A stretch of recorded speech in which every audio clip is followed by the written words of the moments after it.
Et salut à toutes et à tous, c'est Vigilante et bienvenue pour une interlude Disney. Puisque du coup, on va parler de la critique d'un film que j'ai été voir donc il n'y a pas si longtemps que ça, puisque c'était Zootopie. À l'occasion du printemps du cinéma, c'était 4 bouts de la place, donc pourquoi pas, why not, hein. Donc Zootopie, je vous refais le pitch un petit peu. Imaginez un monde où, en gros, où l'être humain n'a jamais existé. Et en gros, c'est un monde où les animaux sont devenus civilisés et ont évolué comme les êtres humains ont évolué aujourd'hui, en gros.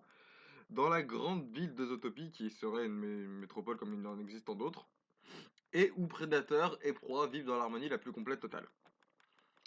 Et c'est dans cet univers, dans ce pitch-là, qu'on va retrouver Judy Hopps, qui a un rêve depuis qu'elle est toute petite, devenir la première officière de police lapine de l'histoire. Et au final, elle va y arriver, elle va réussir à accomplir son rêve. Parce que dans le monde féerique de Disney, à force de détermination, de courage et de bravoure, on peut réussir tout ce qu'on entreprend. Et donc du coup, elle réussit et sur sa route, elle va croiser le renard Nick Wilde, arnaqueur de profession. Et c'est ce duo de personnages qu'on va suivre pendant 2 heures et quelques à peu près, il me semble, dans l'enquête de police qui se révèle être une enquête incroyablement sombre et prenante. Et franchement, non, sans déconner, c'est vraiment un truc qui m'a intrigué tout au long de l'histoire. Et on s'ennuie jamais. On s'ennuie jamais. Et c'est donc que la première chose qui frappe en fait dans Zootopie, c'est la profondeur de l'univers. L'univers, le background donc de l'univers de Zootopie n'est pas qu'une toile de fond en fait. C'est extrêmement travaillé, ça a été vachement bien approfondi par les scénaristes, donc qui sont Jared Bush et Phil Johnson, si je ne dis pas de bêtises, et qui en gros c'est un univers complètement dingue visuellement, mais vachement crédible pour le coup en plus, et très utile pour la narration en plus, donc c'est tout bénef. Et la grande force du film n'est pas seulement de nous montrer un univers étendu, mais en fait on en voit plein de facettes, chaque scène, chaque réplique, chaque plan, tout a approfondi l'univers et pour nous le faire découvrir de plus en plus. Et au final, le spectateur ne l'a jamais son attention une seule seconde. Et c'est ce qui rend le film Zootopie si attrayant. On parcourt différents quartiers de la ville. C'est vraiment une enquête très prenante et c'est vachement. C'est un vrai plaisir de suivre du coup Nick et je sais pas pourquoi je veux l'appeler Jack, Nick et Judy qui sont très attachants autant l'un que l'autre au final. Et c'est vachement bien amené et c'est vraiment un vrai plaisir visuel de suivre nos deux héros dans cet univers. Donc l'héroïne, le perso principal, c'est donc Judy Hopps, comme j'ai dit, donc qui sert donc la lapine qui sert qui est l'héroïne du film, hein.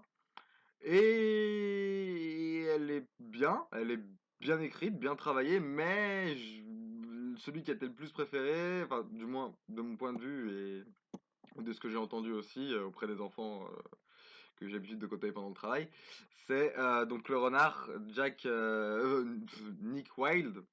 Donc le renard menteur, voleur, arnaqueur et un petit peu charmeur, comme on a l'habitude de le voir dans les Disney. Enfin, il diffère du moins de l'habitude de ce qu'on a l'habitude de voir dans les Disney. Hein. C'est pas Olaf, c'est pas Christophe, voilà. Mais voilà quoi, il est vachement. Moi, je l'ai trouvé un poil supérieur à Judy, même si Judy a des phases très intéressantes où elle est toute mignonne avec son petit nez, où elle renifle, elle sent qu'il y a un mauvais coup de flair, ou alors elle a les oreilles enfin, comme un chien en gros qui a les oreilles qui pendent, toute tristounette. Enfin, c'est juste génial quoi. Mais voilà quoi, les adultes vont rire devant Zootopie où il y a des blagues un peu borderline ou des actions un peu plus adultes qu'enfantines, j'ai envie de dire. Et Zootopie nous présente une galerie de personnages qui sont très bien fichus, qui sont très touchants. Je pense notamment à l'espèce de petite bestiole qui est parrain de la mafia, ou, ou aux deux personnages principaux, hein, Nick et Judy, hein, qui sont juste magiques autant l'un que l'autre, qui se complètent très bien à l'écran.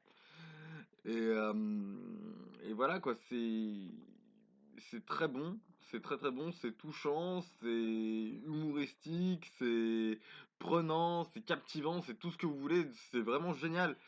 C'est un pur film familial qui marquera par son concept très original. Pour le coup, les animaux qui ont évolué à la place d'êtres humains, c'est bien vu. Il y a des références à des anciens Disney, Réponse, les nouveaux héros, La Reine des Neiges. Euh, une réplique qui m'a fait mourir de rire à propos de La Reine des Neiges. Des références aussi aux autres productions visuelles, hein, Le Parrain, Breaking Bad.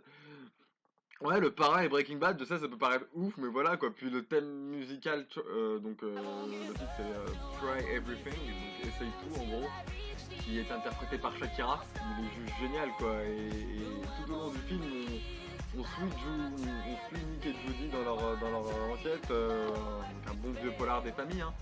Mais voilà quoi, c'est bon, ça marche et on demandait que ça quoi. C'est vraiment un super Disney. Bien évidemment, hein, donc comme je dis c'est un Disney, donc quelques moments d'émotion et une morale sans faille contre l'adversité, mais en même temps c'est ce qu'on demandait à un Disney, donc ouais, vas-y, pourquoi pas, je suis preneur. Je suis preneur. Donc ouais, carrément. Mais ouais, du coup, les scénaristes arrivent bien à nous imprégner de chaque personnage et c'est bon. Et franchement, c'est un super bon film qui ravira petit comme grand. Personnellement, moi j'ai 21 ans, je parle jamais de moi dans les vidéos, mais là pour le coup, je vais le faire. Moi j'ai 21 ans. J'ai été voir ce film avec des gens qui ont plus ou moins mon âge et on a tous les trois adoré. Donc foncez le voir. Foncez le voir. Vous serez pas déçus. Voilà, juste pour vous donner un ordre d'idée, Zootopie en France, ça fait 3 218 741 entrées en 3 semaines depuis sa sortie le 7 février. Et aux États-Unis, il a détrôné le record historique de la Reine des Neiges, ce qui est quand même pas rien, avec plus de 73 700 000 dollars dès son premier week-end. Je crois que c'est ça. Je dis pas de conneries, c'est les bons chiffres, hein. J'ai des chiffres un peu extraordinaires sous les yeux, j'y crois pas tellement, mais c'est ce que j'ai lu sur internet. Donc voilà. Donc Zootopie, n'hésitez pas, c'est vraiment très bon. Allez-y, quant à moi, je vous donne rendez-vous pour de prochaines vidéos.